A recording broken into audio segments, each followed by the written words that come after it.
la couturière humble, qui conversait avec les anges. L'histoire impressionnante de la bienheureuse Jeanne. Sur les collines ondulantes de l'Ombrie, où le soleil de l'après-midi peint d'or les pierres millénaires, et où le vent murmure entre les cyprès altiers, Orvieto s'élève comme un joyau incrusté dans la roche volcanique. Cette cité médiévale, avec ses tours qui défient le ciel et ses murailles qui racontent des histoires séculaires, fut le théâtre choisi par la providence divine pour l'une des histoires de sainteté les plus touchantes que le Moyen-Âge italien nous ait léguées. C'est ici, parmi les ruelles étroites où l'arôme du pain frais se mêle au parfum des fleurs sauvages, que vécut et s'épanouit l'humble bienheureuse Jeanne d'Orvieto, la couturière qui conquit le titre le plus extraordinaire qu'une âme puisse recevoir, amie des anges. Imaginez un instant cet Orvieto du XIIIe siècle. Les rues pavées irrégulières résonnaient du son des sabots des chevaux, des cris des vendeurs de tissus et d'épices, des cloches des églises qui rythmaient la vie chrétienne. L'air était dense d'histoire, chargé de la ferveur religieuse qui s'emparait de l'Europe médiévale.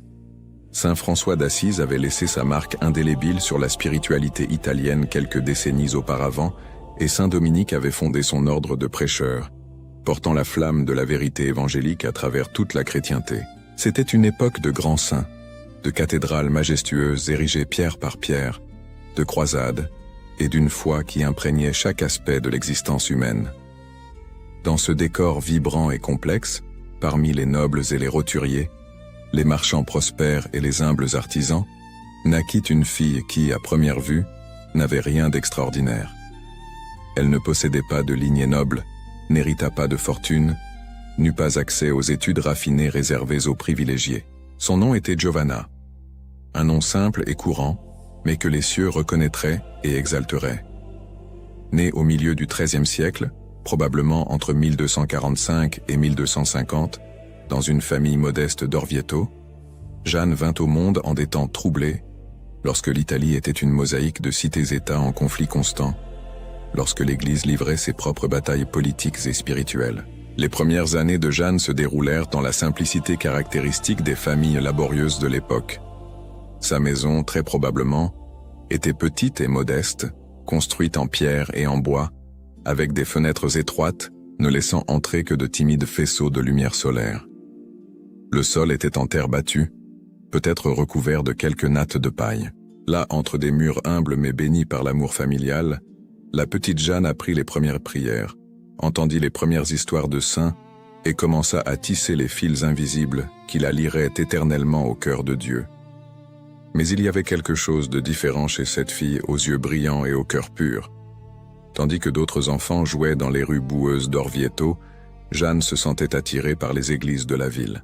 La cathédrale d'Orvieto, dont la façade magnifique ne serait achevée que des décennies après sa naissance, existait déjà sous forme embryonnaire, et l'église Saint-Dominique, celle qui garderait sa dépouille pour l'éternité, s'élevait majestueuse, témoignant de la présence dominicaine dans la ville. C'est vers ces lieux sacrés que le cœur de la petite Jeanne gravitait naturellement, comme l'aiguille de la boussole pointe invariablement vers le nord. Ses parents, chrétiens dévots mais pragmatiques, observaient avec un mélange de fierté et de perplexité cette fille qui semblait appartenir davantage au ciel qu'à la terre. Alors que d'autres filles de son âge pensaient déjà à de futurs mariages et à fonder leur propre famille, Jeanne déclara avec une détermination qui témoignait de l'origine divine de sa vocation qu'elle désirait rester vierge pour toujours, consacrant entièrement sa pureté au Christ. Ce n'était pas une décision prise par caprice enfantin ou pour fuir les responsabilités de la vie adulte. C'était, au contraire, une réponse consciente et mûre à un appel qu'elle entendait avec une clarté assourdissante dans son cœur. Le XIIIe siècle italien offrait aux femmes peu d'options pour vivre une vie de consécration religieuse en dehors des murs d'un couvent. Cependant, la Providence, qui ouvre toujours des chemins là où il semble ne pas exister, avait préparé une solution parfaite pour les âmes comme celle de Jeanne, le tiers-ordre dominicain. Cette fraternité laïque, établie par Saint Dominique pour permettre aux hommes et aux femmes de vivre la spiritualité mendiante sans abandonner le monde, devint le refuge et le chemin de sanctification de Jeanne. Là, elle pouvait maintenir ses vœux de chasteté, mener une vie de prière intense et servir les pauvres, tout en restant dans sa propre maison, subvenant à ses besoins par le travail de ses mains. C'est ainsi que Jeanne apprit le métier qui définirait sa vie terrestre et deviendrait inséparable de son identité spirituelle, la couture. Nous ne savons pas exactement quand ni avec qui elle apprit l'art délicat de manier l'aiguille et le fil, de transformer des morceaux de tissu en vêtements utiles et beaux. Peut-être sa mère lui enseigna-t-elle les premiers points, peut-être une couturière expérimentée de la ville prit-elle la jeune Jeanne comme apprentie. Ce que nous savons avec certitude, c'est que Jeanne embrassa ce métier non seulement comme un moyen de subsistance, mais comme un véritable ministère, une manière concrète de servir Dieu à travers le service du prochain. L'atelier de Jeanne, installé dans sa petite maison d'une des ruelles d'Orvieto, devint rapidement connu dans toute la ville. Là, sous la faible lumière qui entrait par la fenêtre ou à la lueur vacillante des bougies de suif, Jeanne passait de longues heures penchée sur son travail. Ses doigts agiles guidaient l'aiguille avec une précision admirable, créant des coutures parfaites, rapiéçant les déchirures avec une habileté presque invisible, transformant des tissus simples en vêtements dignes et durables. Mais ce qui distinguait vraiment son atelier, ce n'était pas seulement la qualité technique de son travail, c'était l'atmosphère de paix et de sainteté qui régnait dans cet humble espace. Les habitants d'Orvieto comprirent bientôt que visiter l'atelier de Jeanne était plus qu'une simple transaction commerciale. Ceux qui y entraient, pour faire réparer ou confectionner leurs vêtements, en repartaient avec quelque chose de bien plus précieux, un réconfort spirituel, des paroles de sagesse, des conseils pratiques pour affronter les difficultés de la vie. Jeanne avait le don rare d'écouter véritablement, de comprendre non seulement les mots qui lui étaient dits, mais aussi les angoisses non verbalisées, les souffrances silencieuses qui pesaient sur le cœur de ceux qui la cherchaient. Tandis que ses mains travaillaient infatigablement, ses lèvres offraient des paroles d'espoir, ses yeux transmettaient la compassion du Christ, et sa présence irradiait une paix qui transcendait toute compréhension humaine. La charité de Jeanne était vraiment sans limite. Bien qu'elle vécût du modeste revenu de son travail de couturière, elle ne refusait jamais son aide à quiconque frappait à sa porte. Les pauvres d'Orvieto, et ils étaient nombreux à cette époque de famines périodiques et de guerres constantes, savaient qu'ils trouveraient toujours chez Jeanne une assiette de soupe, un morceau de pain, une parole amie. Elle-même vivait avec le strict nécessaire, dormant peu, mangeant encore moins, pour pouvoir partager ce qu'elle avait avec les nécessiteux. Ses vêtements étaient les plus simples, souvent rapiécés et usés, mais toujours propres et dignes. Elle ne recherchait pas la pauvreté pour la pauvreté, mais embrassait la simplicité évangélique comme une forme d'identification avec le Christ pauvre et crucifié. Mais la sainteté de Jeanne ne se manifestait pas seulement dans ses œuvres de miséricorde corporelle. Sa vie était avant tout une vie de prière incessante. Suivant la règle du tiers-ordre dominicain, elle récitait quotidiennement l'office divin, participait à la messe autant que possible, consacrait de longues heures à la méditation des mystères de la foi. Sa dévotion particulière se centrait sur la passion du Christ, ce drame suprême d'amour et de souffrance qu'elle contemplait avec une intensité qui dépassait le purement rationnel. Pour Jeanne, la croix n'était pas seulement un symbole ou un souvenir historique, c'était une réalité vivante et présente, une source inépuisable d'amour divin qu'elle expérimentait de chaque fibre de son être. C'est à travers cette intense union avec le Christ crucifié que Jeanne commença à expérimenter des phénomènes mystiques extraordinaires. Contrairement à certains saints dont les extases étaient publiques et spectaculaires, Jeanne vivait ses expériences mystiques dans la plus profonde discrétion. Elle ne cherchait pas l'attention, ne désirait pas être reconnue comme voyante ou mystique. Au contraire, elle cachait soigneusement ses grâces spéciales, ne les révélant qu'à son confesseur et, occasionnellement, à quelque âme particulièrement nécessiteuse qui pourrait être aidée par ce partage. Les habitants d'Orvieto, cependant, n'étaient pas aveugles. Même si Jeanne tentait de dissimuler ses expériences surnaturelles, certains signes étaient impossibles à cacher complètement. Il arrivait que des visiteurs arrivent à son atelier et la trouvent en état d'extase, le visage transfiguré par une lumière qui ne venait pas du soleil, les yeux fixés sur quelque chose qu'elle seule pouvait voir, tout son être absorbé dans une contemplation qui la transportait au-delà des frontières du monde matériel. À ces moments-là, même les personnes les plus simples percevaient qu'elles étaient en présence de quelque chose de sacré, que cette humble couturière avait accès à des réalités que la plupart des mortels n'entrevoient qu'en rêve. Et puis les histoires sur les anges commencèrent. Chuchotées d'abord à voix basse, puis répétées avec une conviction croissante, jusqu'à devenir une partie inséparable de la réputation de Jeanne. On disait qu'elle avait des conversations régulières avec les êtres célestes, que les anges lui rendèrent visite dans sa petite maison, qu'ils l'instruisaient des mystères divins, qu'ils la consolaient dans ses tribulations, qu'ils l'aidaient peut-être même dans ses tâches quotidiennes. Certains témoins affirmaient avoir vu des lumières inexplicables autour de sa maison la nuit, d'autres juraient avoir entendu des chants célestes émanant de son atelier. Vérité ou légende, le fait est que Jeanne reçut le titre qui l'accompagnerait à travers les siècles, Amie des anges. Ce titre n'était pas purement poétique. Il reflétait une vérité théologique profonde sur la vie de Jeanne. Les saints pères de l'Église ont toujours enseigné que la pureté de cœur ouvre des canaux de communication avec le monde spirituel. Une âme libérée des entraves du péché, détachée des séductions du monde, entièrement tournée vers Dieu, devient capable de percevoir des réalités qui demeurent cachées aux yeux de la chair. Jeanne, avec sa virginité consacrée, sa vie de prière intense, sa charité héroïque, avait atteint cet état de pureté qui permettait une intimité spéciale avec les habitants du ciel. Les anges, ces créatures de pure intelligence et volonté qui servent Dieu avec une parfaite obéissance, reconnaissaient en Jeanne une sœur dans la vocation de louange perpétuelle au Créateur. Ils voyaient en elle une âme qui, bien qu'encore prisonnière des limitations de la chair mortelle, participait déjà d'une certaine manière à la vie céleste. Et ainsi, comme Saint Michel avait protégé le peuple élu, comme Saint Gabriel avait annoncé l'incarnation à la Vierge Marie, comme Saint Raphaël avait guidé le jeune Tobie, les anges célestes prirent Jeanne sous leur protection spéciale, devenant ses compagnons, ses consolateurs et ses maîtres dans les voies de l'esprit. Que disaient exactement les anges à Jeanne? Quelles instructions lui donnaient-ils? Quelle consolation lui offraient-ils? La tradition n'a pas conservé les détails de ces conversations célestes. Peut-être Jeanne elle-même, dans son humilité, a-t-elle délibérément évité d'en révéler trop, craignant la vaine gloire ou l'incompréhension. Ce que nous savons, c'est que ces communications la fortifiaient énormément dans sa mission, lui donnaient une sagesse qui transcendait son éducation limitée, lui permettait de voir au-delà des apparences superficielles des situations humaines pour discerner la volonté de Dieu. Cette sagesse surnaturelle se manifestait particulièrement dans le don que Jeanne possédait pour conseiller et guider les âmes. Des personnes de toutes conditions sociales recherchèrent ses conseils.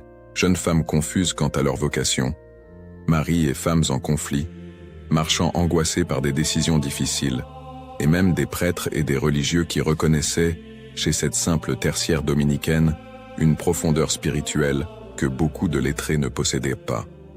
Jeanne les recevait tous avec la même patience et le même amour, discernant avec une clarté prophétique quel était le chemin que Dieu traçait pour chacun. Ses paroles avaient un pouvoir extraordinaire. Ce n'était pas l'éloquence rhétorique ou l'argumentation philosophique sophistiquée. C'était quelque chose de plus profond et de plus efficace. La vérité divine transmise par une âme pure. Quand Jeanne parlait, les gens sentaient que ce n'était pas seulement une femme donnant des conseils humains, mais qu'à travers elle une sagesse supérieure se manifestait. Et le temps confirmait maintes fois la véracité de ses orientations.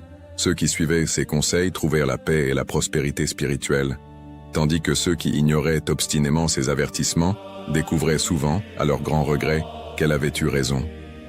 Ce don prophétique, qui est l'un des charismes extraordinaires que l'Esprit Saint accorde parfois à ses amis, devint de plus en plus évident à mesure que Jeanne vieillissait. Elle commença à faire des prédictions spécifiques sur des événements futurs, tant dans la vie d'individus que sur le destin de la communauté. Certaines de ces prophéties concernaient des choses simples et quotidiennes, d'autres abordèrent des questions de plus grande transcendance. Mais toutes partageaient une caractéristique commune, elles s'accomplissaient exactement comme elle l'avait prédit. Les années passaient sur Orvieto, apportant leurs inévitables changements. Des dirigeants montaient au pouvoir et tombaient, des guerres éclataient et se terminaient. La grande cathédrale poursuivait sa croissance majestueuse, des familles prospéraient ou déclinaient. Mais au milieu de tous ces changements, il y avait une constante. La présence tranquille de Jeanne dans son petit atelier, ses mains toujours occupées par l'aiguille et le fil, son cœur toujours élevé vers Dieu, sa porte toujours ouverte aux nécessiteux. Elle était devenue une institution vivante dans la ville, une référence de sainteté et de bonté que tous reconnaissaient et vénéraient. Mais même les saints les plus robustes ne sont pas à l'abri du passage du temps et des limitations de la chair mortelle. Jeanne, qui avait vécu une vie de travail acharné, de jeûnes fréquents, de veilles prolongées en prière, commença à sentir le poids des ans. Son corps, qui n'avait toujours été qu'un instrument pour servir Dieu et son prochain, commença à montrer des signes de fatigue. Les longues heures passées penchées sur la couture laissaient leur empreinte sous forme de douleur au dos et aux articulations. La vue, qui avait toujours été si perçante pour guider l'aiguille à travers les tissus les plus délicats, commençait à faiblir. Les forces qui lui avaient permis de travailler sans relâche jour après jour diminuaient progressivement. Cependant, si le corps faiblissait, l'esprit de Jeanne brillait de plus en plus intensément. C'est une loi mystérieuse mais récurrente dans la vie des saints. À mesure que l'enveloppe extérieure se détériore, la lumière intérieure resplendit d'un éclat croissant. Jeanne, consciente que son pèlerinage terrestre approchait de sa fin, intensifia encore sa vie de prière et de pénitence. Elle savait qu'elle devrait bientôt rendre des comptes au juge suprême. Et bien que sa conscience fût en paix, son humilité la poussait à toujours craindre de ne pas avoir fait assez, de ne pas avoir assez aimé, de ne pas avoir servi avec une totale générosité. C'est dans cette période finale de sa vie que Jeanne fit une série de prédictions extraordinaires qui laisseraient une marque indélébile sur sa réputation de sainteté. Avec une clarté et une spécificité notables, elle commença à annoncer les miracles que Dieu accomplirait par son intercession après sa mort. Ce n'était ni vaine gloire ni présomption. C'était, au contraire, une expression de sa profonde humilité et de sa foi inébranlable en la miséricorde divine. Jeanne savait qu'elle n'était rien par elle-même, juste un instrument entre les mains de Dieu. Mais elle savait aussi, avec la certitude qui vient de la communication intime avec le Très-Haut, qu'il désirait continuer à opérer des merveilles à travers son humble servante, même après qu'elle aurait quitté ce monde. Elle prédit des guérisons spécifiques qui se produiraient auprès de sa tombe. Elle parla de personnes qui viendraient de terres lointaines chercher son intercession et trouveraient le soulagement de leurs maux. Elle annonça que son petit atelier, cet espace simple où elle avait passé tant d'heures à travailler et à prier, deviendrait un lieu de pèlerinage. Elle décrivit comment son corps serait préservé comme témoignage de la sainteté que Dieu avait opérée en elle. Tout cela, elle le révéla non pour rechercher sa propre gloire, mais pour rendre gloire à Dieu et renforcer la foi de ceux qui l'écoutaient. La nouvelle que Jeanne était gravement malade se répandit rapidement dans Orvieto. La ville entière fut attristée par la perspective de perdre celle qui avait été pour tant de gens, une mère spirituelle, une conseillère sage, une amie fidèle. Un flot constant de visiteurs commença à se diriger vers sa maison, tous désireux de recevoir une dernière bénédiction, une dernière parole d'orientation, un dernier regard de ses yeux qui avaient contemplé les mystères de Dieu. Jeanne les recevait tous avec la même patience et le même amour qu'elle avait toujours témoigné, bien que chaque mot, chaque geste lui coûtât un effort énorme dans son état affaibli. Dans les derniers jours de sa vie, ceux qui étaient les plus proches de Jeanne furent témoins de scènes d'une extraordinaire beauté spirituelle. Son visage, marqué par l'âge et la souffrance, était fréquemment illuminé par des sourires d'un bonheur indicible, comme si elle voyait des choses merveilleuses que les autres ne pouvaient percevoir. Ses paroles, bien que de plus en plus faibles, portaient une douceur et une sagesse qui touchaient profondément les cœurs. Et à certains moments, il semblait qu'elle conversait avec des présences invisibles, ses lèvres bougeant dans des dialogues silencieux, ses yeux fixés sur des visions qu'elle seule contemplait. En l'an 1306, probablement un jour de juillet, alors que le soleil d'été baignait les collines de Lombrie de sa lumière dorée et que l'air était lourd du parfum des fleurs sauvages, la bienheureuse Jeanne d'Orvieto rendit son âme au Créateur. On dit qu'au moment de sa mort, une paix surnaturelle descendit sur toutes les personnes présentes dans sa petite chambre. Certains jurèrent avoir entendu une musique céleste, d'autres affirmèrent avoir vu une douce lumière entourer son corps. Vérité ou pieuse imagination, le fait indéniable était qu'une sainte avait quitté ce monde, laissant derrière elle une ville endeuillée mais aussi profondément reconnaissante d'avoir eu le privilège d'abriter un tel trésor de sainteté. Le corps de Jeanne fut placé dans l'église Saint-Dominique à Orvieto, l'église de l'ordre qu'elle avait si fidèlement servi comme tertiaire. Ses funérailles furent une démonstration éloquente de l'amour et de la vénération que le peuple d'Orvieto lui portait. Des gens de toutes les classes sociales affluèrent pour lui rendre un dernier hommage. Les pauvres qu'elle avait nourris, les affligés qu'elle avait consolés, les âmes qu'elle avait guidées, tous vinrent pleurer la perte de celle qui avait été une lumière dans leur vie. Et alors les miracles commencèrent. Exactement comme Jeanne l'avait prédit, sa tombe devint un lieu de prodige. Les malades qui venaient y prier connaissaient des guérisons inexplicables. Des aveugles recouvraient la vue, des paralytiques se remettaient à marcher, des infirmités que les médecins avaient déclarées incurables disparaissaient mystérieusement. Mais ce n'était pas seulement des guérisons physiques. Des pécheurs endurcis sentaient leur cœur s'adoucir. Des couples en conflit se réconciliaient. Des âmes désespérées trouvaient de la paix et l'espoir. La réputation de sainteté de Jeanne, loin de diminuer avec sa mort, grandissait de façon exponentielle avec chaque nouveau miracle rapporté. Les autorités ecclésiastiques, toujours prudentes en matière de sainteté, commencèrent à enquêter sur les phénomènes associés à la tombe de Jeanne.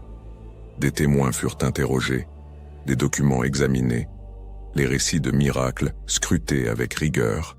Le processus fut long et méticuleux, s'étendant sur des générations.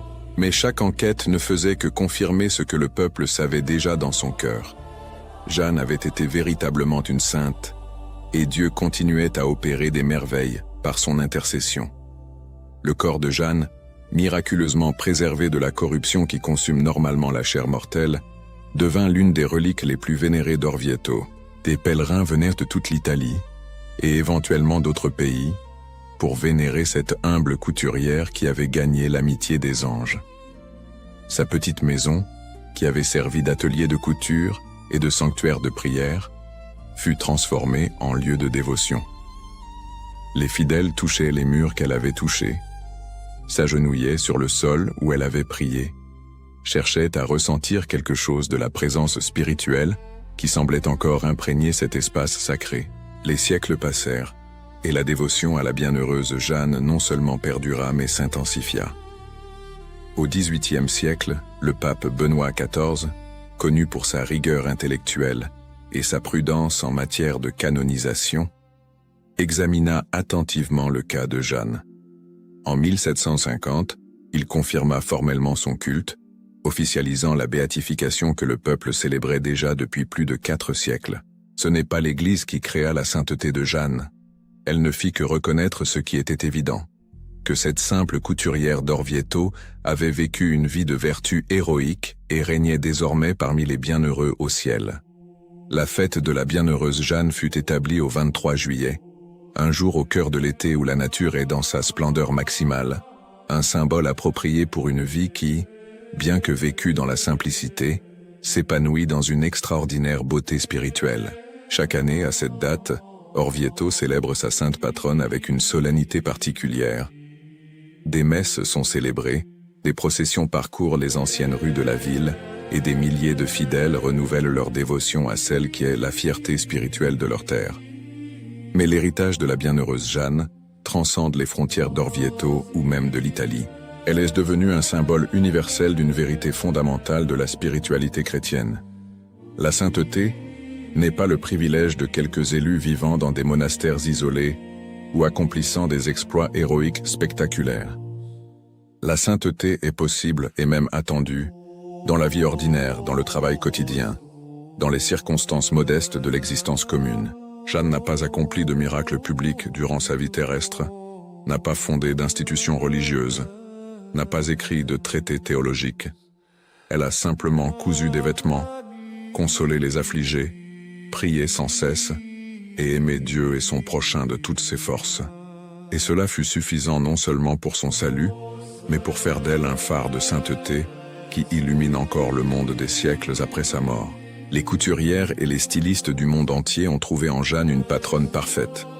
Elle dignifie leur métier, montrant que les mains qui travaillent avec des tissus et des aiguilles peuvent être unies dans une prière perpétuelle, que l'atelier de couture peut être transformé en un véritable sanctuaire. Chaque point qu'une couturière dévote fait peut être une prière, chaque vêtement confectionné peut être un acte d'amour.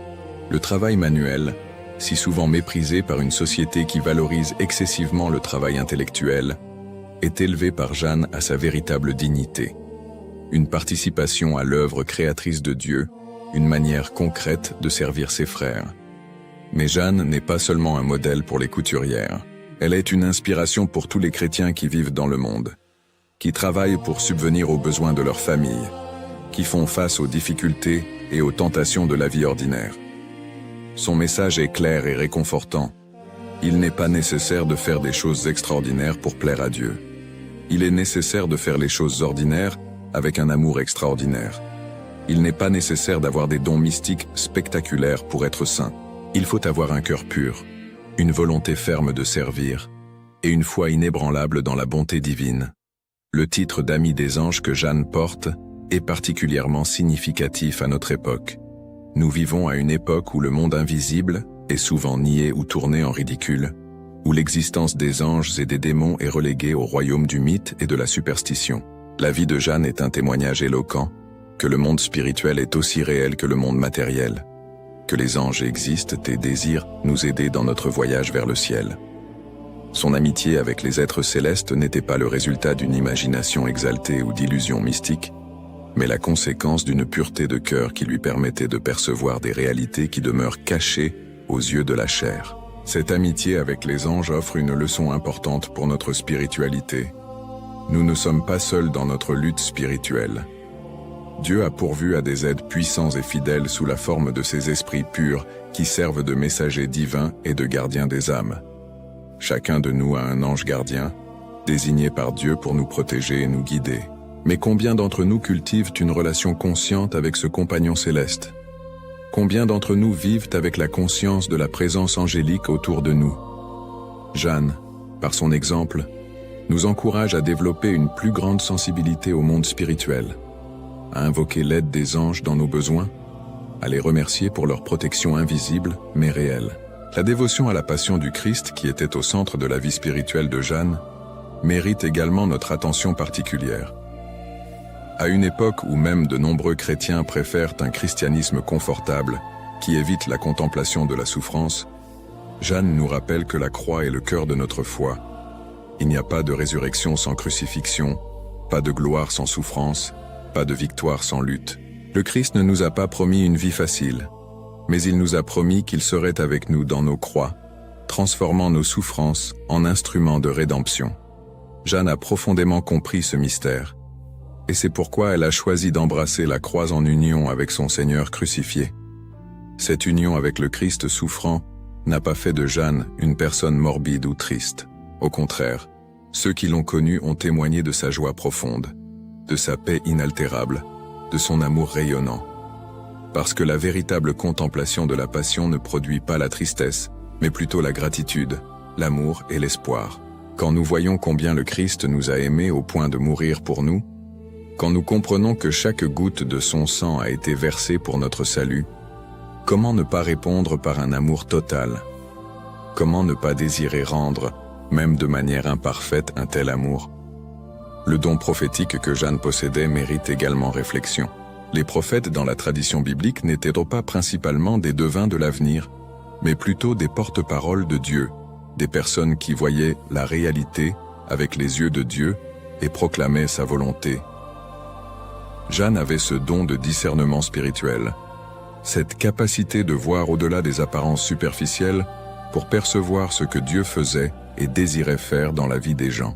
Ses prédictions sur les miracles posthumes n'étaient pas des tours de divination, mais plutôt une compréhension profonde des desseins divins qui lui étaient révélés dans la prière. Ce don nous rappelle que Dieu parle encore à son peuple, non pas par de nouvelles révélations publiques qui s'ajouteraient à la doctrine de la foi, car celle-ci a été complétée avec les apôtres, mais par des locutions intérieures, des inspirations et le don de conseil qui guident les âmes individuelles dans leurs circonstances particulières. Dieu désire communiquer avec nous, désire nous guider, désire que nous connaissions sa volonté pour nos vies. Mais pour entendre sa voix, nous devons cultiver le silence intérieur, la quiétude de l'âme qui permet à la voix douce du Saint-Esprit d'être entendue au-dessus du bruit du monde. La préservation du corps de Jeanne est un autre aspect fascinant de son héritage. Dans la tradition catholique, l'incorruptibilité du corps est souvent vue comme un signe de la sainteté de la personne. Bien que ce ne soit pas un critère absolu pour la canonisation, la préservation miraculeuse de la chair mortelle a été observée chez de nombreux saints à travers l'histoire de l'Église. C'est comme si Dieu désirait nous donner un signe visible et tangible que la mort n'a pas le dernier mot, que les corps qui ont été les temples du Saint-Esprit seront finalement ressuscités dans la gloire. Le corps préservé de Jeanne, reposant en paix dans l'église Saint-Dominique à Orvieto, est une prédication silencieuse mais éloquente sur la dignité du corps humain et l'espérance de la résurrection. Les milliers de personnes qui, au fil des siècles, ont visité la tombe de Jeanne et ont obtenu des grâces par son intercession, sont des témoignages vivants qu'elle continue d'être active depuis le ciel. La communion des saints n'est pas seulement une doctrine abstraite, mais une réalité vivante. Les saints au ciel ne sont pas inactifs ou indifférents à ce qui se passe sur la terre. Au contraire, ils intercèdent pour nous auprès de Dieu, nous aident dans nos besoins, nous inspirent par leur exemple.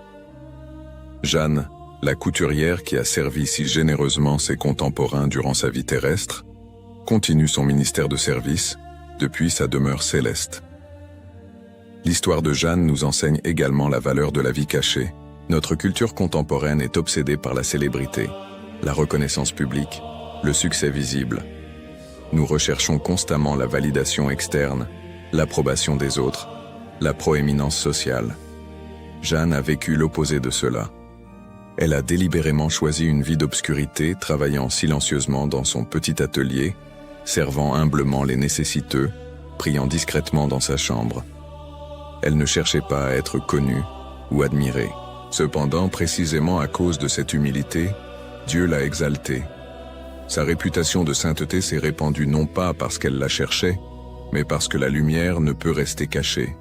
La bonté authentique, l'amour véritable, la sainteté authentique finissent inévitablement par se manifester et attirer. Pour nous qui vivons au XXIe siècle, avec toutes nos technologies avancées, nos connaissances scientifiques, nos sociétés complexes, qu'a à nous enseigner la simple couturière du XIIIe siècle? Beaucoup, si nous avons des oreilles pour entendre. Jeanne nous rappelle que les choses essentielles de la vie humaine n'ont pas changé. Nous avons toujours besoin d'amour, de sens, de but.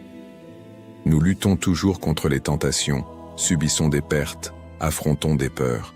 Nous aspirons toujours à quelque chose de plus grand que nous-mêmes, à une connexion avec le transcendant, à un espoir qui dépasse cette vie brève et souvent difficile. Jeanne a trouvé toutes ces choses dans sa relation avec Dieu, non pas dans une foi abstraite ou purement intellectuelle, mais dans une union personnelle et intime avec le Christ. Elle connaissait Jésus non seulement comme une figure historique ou un concept théologique, mais comme un ami vivant, présent, agissant. Elle conversait avec lui comme nous conversons avec ceux que nous aimons. Elle lui offrait non seulement ses prières formelles, mais chaque instant de sa journée, chaque point qu'elle cousait, chaque parole qu'elle prononçait, chaque pensée qu'elle avait. Sa vie entière était une prière continue, non pas dans le sens de réciter constamment des formules religieuses, mais dans le sens d'être perpétuellement tournée vers Dieu, consciente de sa présence, désireuse de sa volonté. Telle est la sainteté authentique, et elle est accessible à nous tous. Nous n'avons pas besoin de circonstances spéciales, de talents extraordinaires, d'opportunités uniques. Nous avons seulement besoin de ce que Jeanne avait. Un cœur pur, une volonté déterminée à servir, et une foi simple mais profonde. Le reste, Dieu y pourvoira. Il nous donnera les grâces nécessaires, enverra ses anges pour nous aider, transformera nos humbles efforts en instruments de sa gloire. Le petit atelier de couture à Orvieto, où Jeanne passa tant d'heures de sa vie, était extérieurement un lieu très ordinaire. Il n'avait rien de grandiose ou d'impressionnant. Mais là, dans cet espace humble, des choses extraordinaires se produisaient. Des tissus étaient transformés en vêtements, mais aussi des âmes étaient transformées en saints. Des aiguilles perçaient le tissu, mais aussi des prières perçaient les cieux. Des doigts travaillaient sans relâche, mais aussi des cœurs s'unissaient à Dieu. Cet atelier était en réalité un portail entre le ciel et la terre, un lieu où l'ordinaire et l'extraordinaire se rencontraient, où le matériel et le spirituel s'entrelaçaient. Chacun de nous peut transformer son propre environnement de travail, sa propre maison, sa propre vie, en un sanctuaire semblable. Ce n'est pas une question de circonstances extérieures, mais de disposition intérieure. Nous pouvons faire de notre bureau, de notre cuisine, de notre salle de classe, de notre cabinet médical, un atelier de sainteté. Nous pouvons offrir à Dieu notre travail quotidien, aussi simple ou monotone qu'il puisse paraître.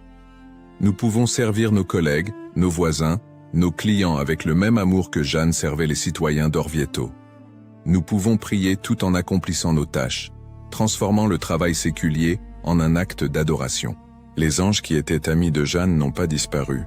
Ils existent toujours, servent toujours Dieu, désirent toujours nous aider. Nous pouvons, comme Jeanne, cultiver une relation consciente avec ces esprits célestes. Nous pouvons invoquer notre ange gardien au début de la journée, lui demandant sa protection et ses conseils. Nous pouvons recourir aux archanges dans nos besoins particuliers. Nous pouvons remercier les anges pour leur aide invisible mais réelle. Et si nous vivons avec pureté de cœur, si nous nous efforçons sincèrement d'atteindre la sainteté, qui sait si nous n'expérimenterons pas, comme Jeanne, une conscience plus vive de la présence angélique autour de nous. La charité de Jeanne, qui ne refusait jamais son aide aux nécessiteux même lorsque cela impliquait une privation personnelle, est un défi direct à l'égoïsme qui domine tant notre société contemporaine.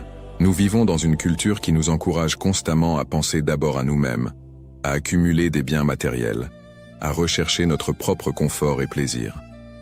Jeanne a vécu l'opposé complet de cela. Elle s'est vidée d'elle-même pour pouvoir se remplir de Dieu et se déverser sur les autres. Et paradoxalement, précisément parce qu'elle ne cherchait pas son propre bonheur, elle l'a trouvé en abondance. Parce que la vraie joie ne vient pas de l'avoir, mais du don, non pas d'être servi, mais de servir, non d'accumuler, mais de partager. La chasteté de Jeanne, sa virginité consacrée, peut sembler incompréhensible, ou même répressive pour beaucoup dans notre culture sexualisée. Mais son choix n'était pas un rejet de l'amour ou de l'intimité. C'était, au contraire, une manière différente et tout aussi valable d'aimer. Elle a choisi de donner son cœur complètement au Christ, ne laissant aucune place à la division ou au compromis. Elle a expérimenté dans sa relation avec Dieu une intimité et une satisfaction qui transcendaient toute union humaine. Cela ne rend pas le mariage inférieur, chaque vocation a sa propre dignité et beauté. Mais cela nous rappelle qu'il existe plus d'un chemin vers l'accomplissement humain, que la vie célibataire vécue par amour pour le Christ est un choix légitime et fécond. La patience de Jeanne, qui était proverbiale parmi ceux qui l'ont connue, est une autre vertu dont notre époque impatiente a désespérément besoin. Nous vivons à une ère de gratification instantanée, où nous attendons des résultats immédiats, où le moindre retard nous irrite. Jeanne, cousant point par point, heure après heure, jour après jour, année après année, comprenait que les choses de valeur prennent du temps. La sainteté ne s'atteint pas en un instant, mais se construit progressivement à travers des milliers de petits choix, de petits sacrifices, de petits actes d'amour. Comme un vêtement est créé point par point, ainsi la sainteté est tissée acte par acte, vertu par vertu, grâce après grâce. L'héritage de Jeanne reste vivant et pertinent aujourd'hui. Sa fête, le 23 juillet, n'est pas seulement une commémoration historique de quelqu'un qui a vécu il y a 7 siècles. C'est une célébration de valeurs éternelles qui transcendent le temps et la culture. C'est un rappel que la sainteté est possible, désirable, et en fait, l'appel de chaque chrétien.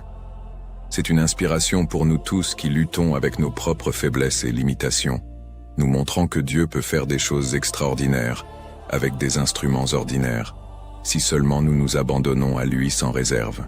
À Orvieto aujourd'hui, les touristes visitent la magnifique cathédrale avec ses œuvres d'art sublimes, admirent l'architecture médiévale, dégustent les célèbres vins de la région, mais les pèlerins spirituels vont au-delà des attractions touristiques. Ils cherchent l'église Saint-Dominique, où repose le corps de Jeanne. Là, devant cette tombe simple mais vénérée, ils trouvent quelque chose qu'aucune œuvre d'art humaine ne peut offrir. Une rencontre avec la sainteté authentique, un témoignage que Dieu est réel et actif dans son monde, une espérance que le ciel n'est pas seulement un concept abstrait, mais une réalité à laquelle nous sommes tous appelés.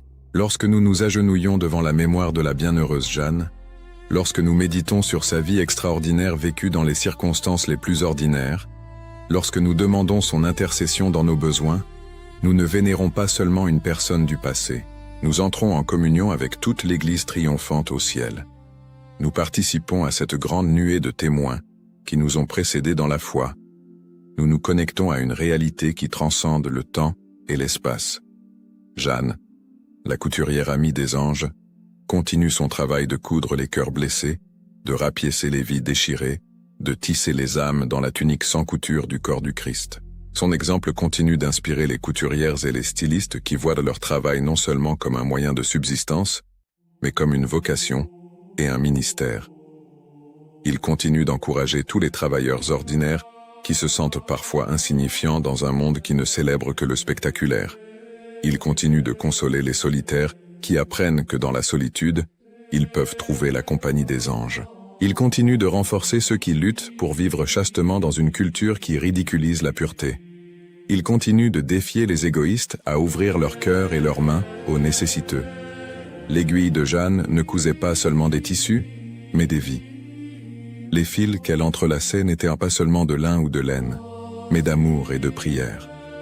Le métier sur lequel elle travaillait n'était pas seulement un outil d'artisanat, mais un autel de sacrifice. Et le produit final de son travail n'était pas seulement des vêtements pour couvrir les corps, mais des vertus pour orner les âmes. Chaque pointe était une prière, chaque couture une offrande, chaque rapiessage un acte de charité.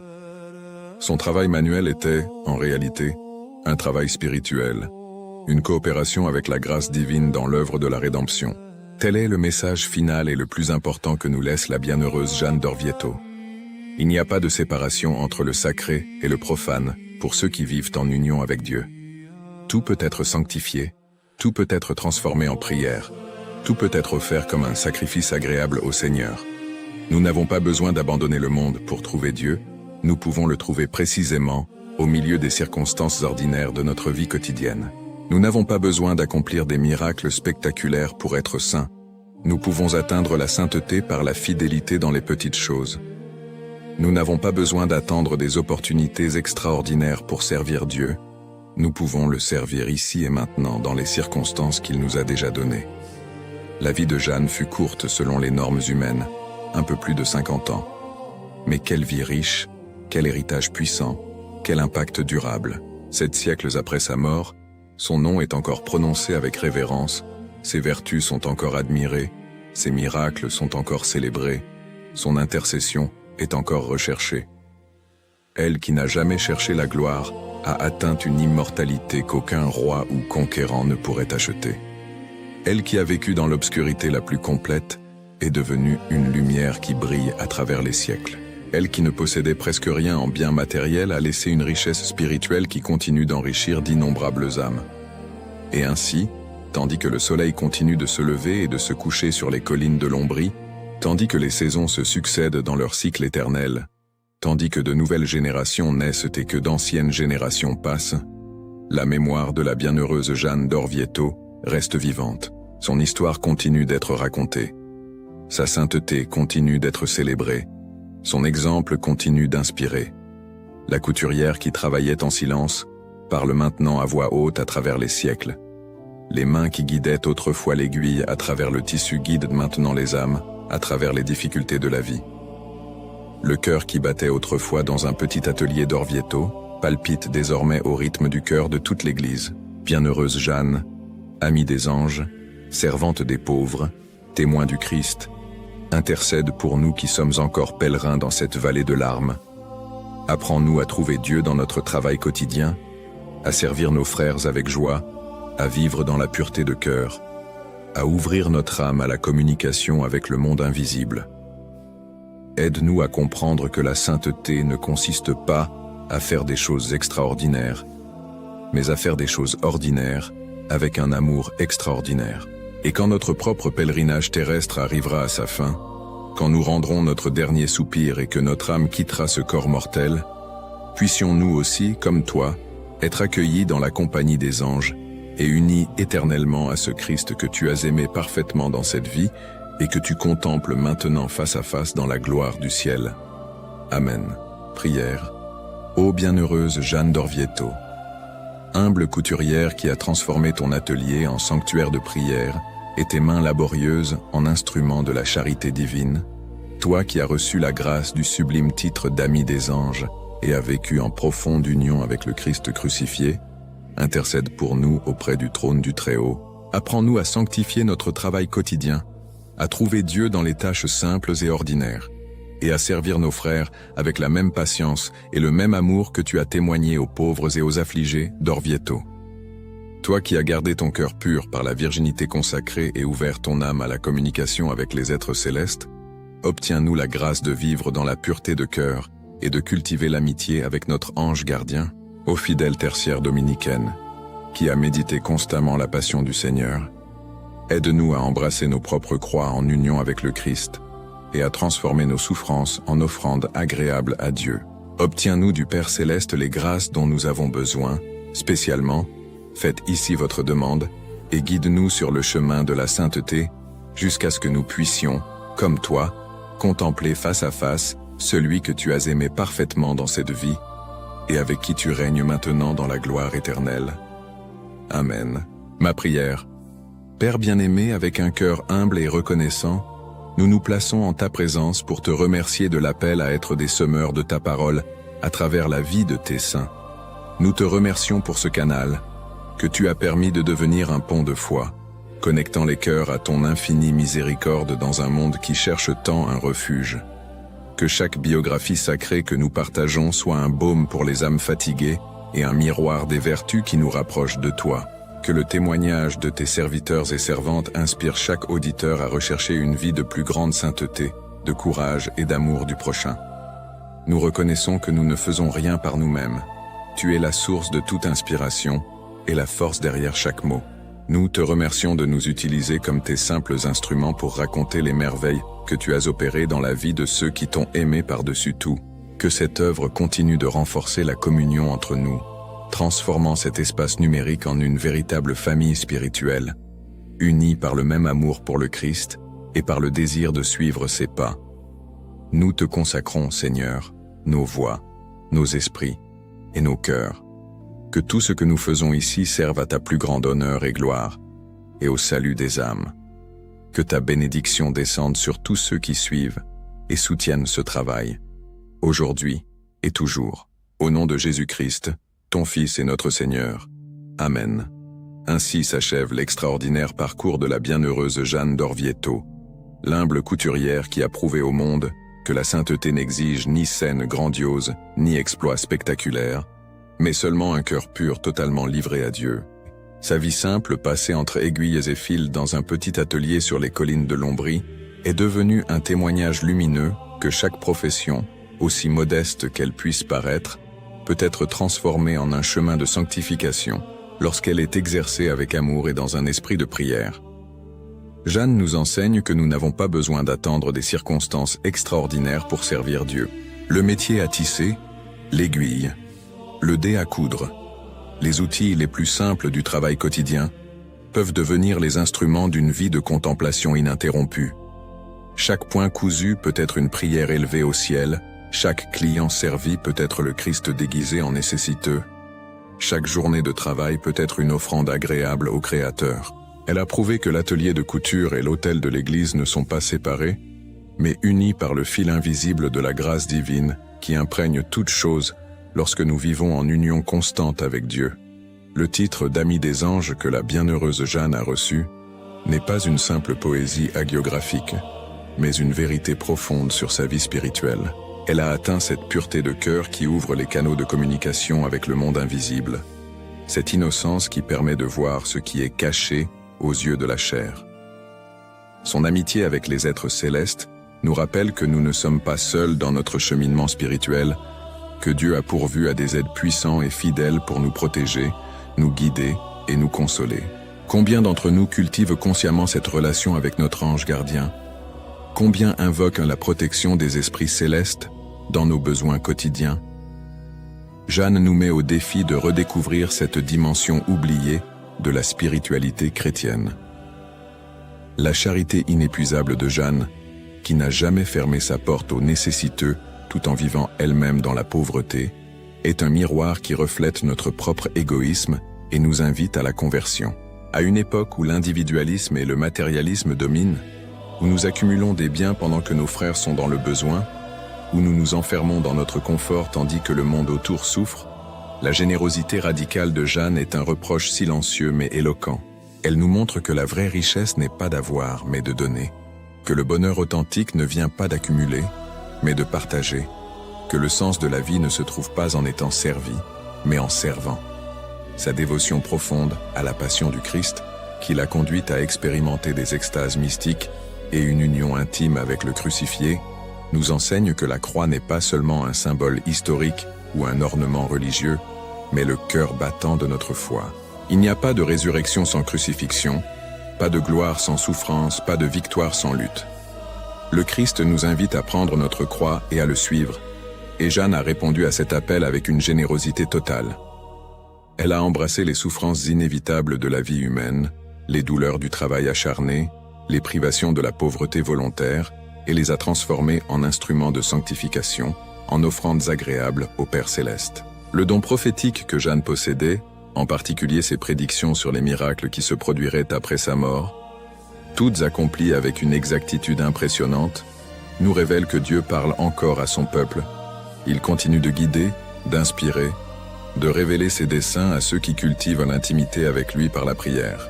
Mais pour entendre la voix divine, il faut faire taire le bruit du monde, apaiser l'agitation de l'esprit et entrer dans ce sanctuaire intérieur où Dieu habite. Jeanne, dans son petit atelier qui était aussi un oratoire, a trouvé cet espace sacré de rencontre avec le divin. 7 siècles nous séparent de la mort de Jeanne, mais son message reste actuel et nécessaire. Nous vivons dans un monde technologiquement avancé mais souvent spirituellement vide, où nous avons accès à des informations illimitées mais manquons de sagesse véritable, où nous sommes hyper connectés virtuellement mais profondément solitaires, émotionnellement. Dans ce contexte, la simplicité de Jeanne, sa vie centrée sur Dieu, son travail sanctifié par la prière, sa charité sans limite, sa pureté de cœur, tout cela brille comme un phare qui nous indique le chemin vers une existence véritablement significative et pleine. Chacun de nous, indépendamment de notre profession ou de notre état de vie, peut suivre l'exemple de Jeanne. L'enseignant peut transformer sa salle de classe en sanctuaire de formation intégrale. Le médecin peut faire de son cabinet un lieu de guérison non seulement physique, mais aussi spirituel. Le commerçant peut exercer son métier comme une manière de servir honnêtement la communauté. La mère peut faire de son foyer une église domestique où l'amour de Dieu est vécu et transmis. Tous, absolument tous, nous sommes appelés à la sainteté. Et cette sainteté se construit non pas dans des circonstances extraordinaires, mais dans la fidélité amoureuse aux responsabilités ordinaires que Dieu nous a confiées. La bienheureuse Jeanne d'Orvieto nous attend au ciel, mais reste active par sa puissante intercession auprès de Dieu. Des milliers de personnes au fil des siècles ont expérimenté des grâces et des miracles grâce à ses prières. Son corps incorrompu, qui repose dans l'église Saint-Dominique à Orvieto, continue d'être une source de bénédiction pour les pèlerins qui s'y rendent chercher réconfort et aide. Elle ne nous a pas oubliés. Elle continue de coudre les blessures de nos cœurs, de rapiécer les déchirures de nos vies, de tisser nos âmes dans la tunique sans couture du corps du Christ. Que cette histoire inspire chaque personne qui la connaît à rechercher la sainteté dans sa propre vie, à sanctifier son travail quotidien, à cultiver l'amitié avec les anges, à vivre dans une charité généreuse, à embrasser la croix avec amour. Que la mémoire de la bienheureuse Jeanne ne soit pas seulement une connaissance historique, mais un ferment de transformation spirituelle. Que son intercession obtienne pour tous les grâces nécessaires pour parcourir fidèlement le chemin qui mène à la vie éternelle. Si cette histoire a touché votre cœur, si la vie de la bienheureuse Jeanne a inspiré votre âme, abonnez-vous à la chaîne Histoire Sacrée, la vie des saints pour continuer à connaître ces témoignages lumineux de foi, de courage et d'amour qui traversent les siècles pour éclairer notre chemin. Partagez cette vidéo avec vos amis et votre famille, car ces histoires de sainteté ont besoin d'être connues, célébrées et imitées.